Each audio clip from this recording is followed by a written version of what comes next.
یوں تو رسول کائنات کی ساری زندگی معجزہ ہے، اور رسول کائنات کے یہاں سے رخصت ہو جانے کے بعد بھی آج تک بھی جتنے لمحات گزر رہے ہیں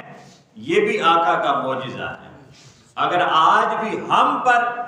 اللہ کا عذاب نازل نہیں ہوتا، ما کان اللہ لیعذبہم وانت فیہم، اس کی وجہ یہ ہے کہ اللہ رب العزت اپنے محبوب کا آج بھی چہرہ دیکھتا ہے، ہمارے گناہوں کی طرف نہیں جاتا،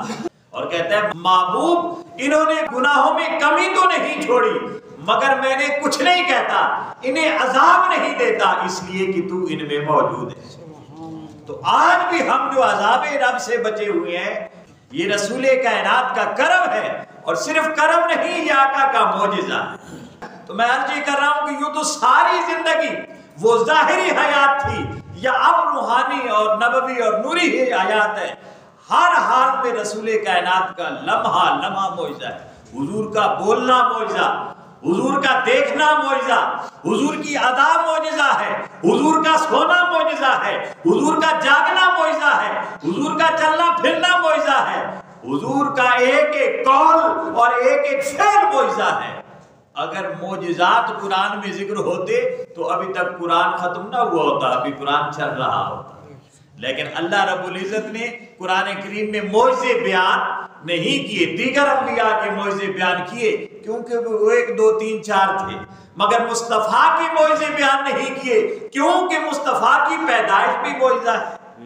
آقا کا تو پیدا ہونا معجزہ، اور پیدا ہونے سے پہلے کا سال معجزہ، اور پیدا ہونے سے پہلے حضرت آدم سے لے کر عبداللہ تک ایک ایک والد اور ایک ایک والدہ معجزہ ہے۔ تو کہاں تک معجزے قرآن میں آتے؟ اس لیے اللہ رب العزت نے قرآن میں معجزوں کا ذکر نہیں کیا، معجزے ذکر نہیں کیے، کیونکہ اگر ہوتے تو یہ قرآن یہ 30 پاروں کا قرآن نہ ہوتا۔ اس کی وسعت تو تب سے ہوتی اور اب تک ہوتی اور قیامت تک ہوتی رہتی، یہ پھر قرآن ختم ہونے والا نہ تھا، مگر اللہ رب العزت نے بڑے اہتمام کے ساتھ اپنے محبوب سے باتیں بھی کی اور ہمیں تعلیمات بھی دی۔ بس اس نے سمجھایا ہے کہ میرا اور میرے محبوب کا رشتہ کیسا ہے۔ پھر جو رشتے کی انتہا تھی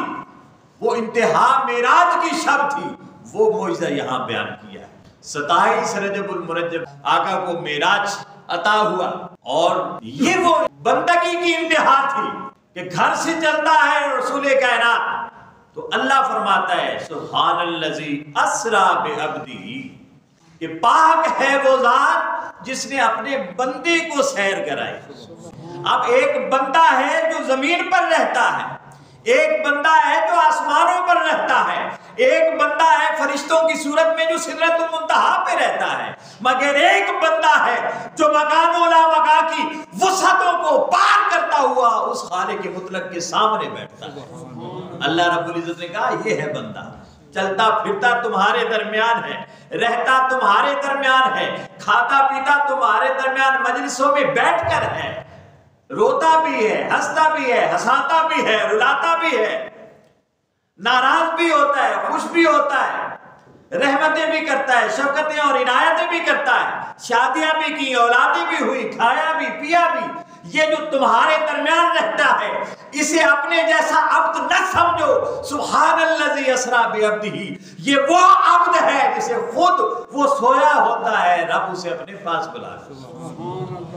یہ وہ عبد ہے۔ کہا وہاں جا کر بھی معبود عبد ہی رہا ہے، وہ معبود رہا، یہ عبد رہا، اور پھر جب وہاں پہنچ گیا اور پہنچ کر اللہ رب العزت نے جو تنہائی میں باتیں ہوئی، اللہ فرماتا ہے فَأَوْحَى إِلَىٰ عَبْدِهِ مَا أَوْحَىٰ،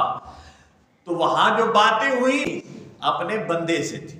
کہا فَأَوْحَى إِلَىٰ عَبْدِهِ مَا أَوْحَىٰ، وہاں پہنچ کر بھی وہ عبد ہی تھا۔ اور اللہ فرماتا ہے کہ دیکھو عبد اگر میری بارگاہ کی طرف بڑھنے کی طلب رکھتا ہو تو میں اسے اپنی بارگاہ پہ بلا بھی لیتا ہوں، اپنے سامنے اپنا جلوہ دکھا بھی دیتا ہوں، اپنی گفتگو سے اسے معزوز کرتا ہوں اور اس کی گفتگو سے خود کو ہنس دیتا ہوں، اسے دیکھتا ہوں اور اس کی نگاہیں پھر مجھے دیکھتی ہیں، بشرطے کہ وہ صرف عبد نہ رہے بلکہ عبد ہو اس کا بندہ بن جائے۔ تو دوستان وقار یہ جو معراج ہے یہ ہمیں درس دیتی ہے کہ ہم پیدا تو ہو گئے اس کی مخلوق تو ہو گئے، اس کے عبد تو کہلانے لگے، مگر ابھی ہم صرف عبد ہیں، حق کے بندگی ادا کریں گے تو عبدہ بن جائیں گے۔ اور کسی شاعر نے بڑی خوبصورت بات کی تھی، عبد دیگر عبدہ چیز دیگر، بندہ ہونا اور بات ہے، اس کا بندہ ہونا اور بات ہے۔ عبد دیگر عبدہ چیز دیگر، ای سراپا انتظار او منتظر۔ جب بندہ اس کا بندہ بن جاتا ہے تو اللہ بندے کا انتظار کرتا ہے، اور جب بندہ صرف بندہ ہوتا ہے تو یہ اس کا انتظار کرتا رہتا ہے، اللہ کا۔ تو یہ فرق ہے، یہ مقام ابدیت ہے، اور یہ ہمیں سکھایا، اور یہ رسول کائنات کا معجزہ ہے جو آج تک رواں دواں ہے۔ تو سب سے بڑا معجزہ جو معراج کا تھا وہ اللہ رب العزت نے اس کا ذکر فرمایا، اور اس معجزے میں بھی جب یہاں سے نکلا تب بھی کہا یہ میرا بندہ ہے۔ شریعت کی آج سے نورانیت میں پہنچا تب بھی فرمایا میرا بندہ ہے، نورانیت سے حقیقت تک پہنچا تب بھی فرمایا میرا بندہ ہے۔ ثم دنا فتدلی فکان قاب قوسین او ادنی، اس مقام پر پہنچا، فاوحی الی عبدہ ما اوحی، وہاں پر پہنچا، ایک دوسرے سے باتیں ہو رہی ہیں، پھر بھی فرمایا ہے میرا بندہ۔ تو یہ ہے بندہ۔ تو بندہ جب اس کا بندہ بن جاتا ہے تو اسے کچھ کہنے کی بھی ضرورت نہیں پڑتی، تو پھر اسے کچھ مانگنے کی ضرورت نہیں رہتی، سارا نظام کائنات خود بخود اس کا ماتحت ہو جاتا ہے۔